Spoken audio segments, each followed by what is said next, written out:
अपने एहसास से छूकर मुझे संदल कर दो।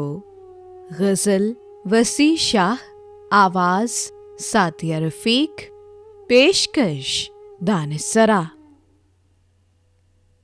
अपने एहसास से छूकर मुझे संदल कर दो, मैं कि सदियों से अधूरा हूँ मुकम्मल कर दो। न तुम्हें होश रहे और न मुझे होश रहे, इस कदर टूट के चाहो मुझे पागल कर दो। तुम हथेली को मेरे प्यार की मेहंदी से रंगो, अपनी आँखों में मेरे नाम का काजल कर दो।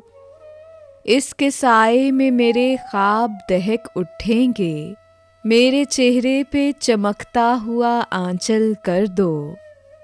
धूप ही धूप हूँ मैं टूट के बरसो मुझ पर, इस कदर बरसो मेरी रूह में जलथल कर दो। जैसे सहराओं में हर शाम हवा चलती है, इस तरह मुझ में चलो और मुझे जलथल कर दो।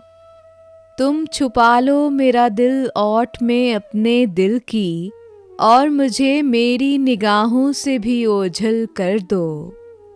मसला हूँ तो निगाहें न चुराओ मुझसे, अपनी चाहत से तवज्जो से मुझे हल कर दो। अपने गम से कहो हर वक्त मेरे साथ रहे, एक एहसान करो इसको मुसलसल कर दो। मुझ पे छा जाओ किसी आग की सूरत जाना, और मेरी ज़ात को सूखा हुआ जंगल कर दो। अपने एहसास से छूकर मुझे संदल कर दो, मैं कि सदियों से अधूरा हूँ मुकम्मल कर दो।